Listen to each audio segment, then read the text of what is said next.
O'zbekistonda limonchilik sohasi rivojiga ulkan hissa qo'shib kelayotgan seleksioner olim, qishloq xo'jaligi fanlari doktori, agronom Muhammadaziz Faxriddinov turli xil sitrus mevalarini yurtimiz tuprog'iga moslashtirib ishlab chiqmoqda. Shu kunlarda olim tomonidan yana bir yangi nav taqdim etildi. Batafsil navbatdagi lavhamizda tanishasiz. Yurtimiz qishloq xo'jaligida yana bir yangilik. Sitrus mevalarining yangi navlarini yetishtirish va ulardan mo'l hosil olishga erishgan qishloq xo'jaligi fanlari doktori Muhammadaziz Faxriddinov bugungi kunda Toshkent davlat agrar universitetiga tegishli tajriba issiqxonasida navbatdagi nav ustida ish olib boryapti.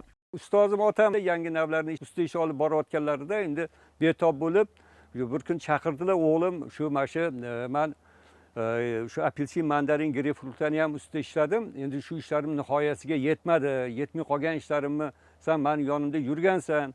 Shu ishlarimni nihoyasiga yetkazgin agar menga biror bir narsa bo'lsa deb.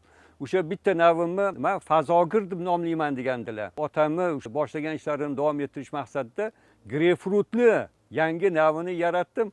Greypfrutni yangi navi shunaqa bir fazoga o'xshab, oltinga o'xshab tovlanyapti. Otamni boshlab bergan o'sha ishlarini nihoyasiga yetkazdim. Mana shu yangi navimni fazogir deb nomlayapman.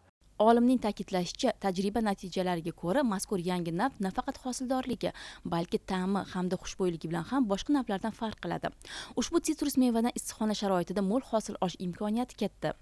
Greypfrutlar o'zi baylari enli bo'ladi, hosillari 2 kilo bo'ladi. Mana o'zbegim degan greypfrut navim 2 kilo, postlari qalin bo'ladi. Otamni o'sha Toshkent navli limonlarning ustida ishladim, greypfrut bilan birgalikda ishladim. Yangilik chiqdi. O'sha ustozim otam birinchi boshlaganlari, o'g'lim, yangi navi boshlashdan oldin tanlab olgan assortimentini yaxshi oldin o'rgangin degan gaplar qayta gapirardilar.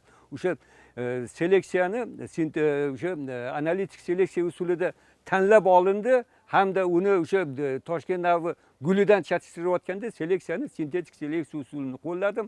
Mana shu qatori kanallar kuzatuvlar natijasida o'sha yangi navga mana bugungi kunda fazogir deb nomlayapman. Yangi navlarni ishlab chiqishdan asosiy maqsad yurtimizda mahalliy limonchilik sohasini rivojlantirish va aholi daromadini oshirishdan iborat, deydi seleksioner olim. Shu kunga qadar uning 8 ta sitrus mevaga bag'ishlangan kitob nashrdan chiqdi.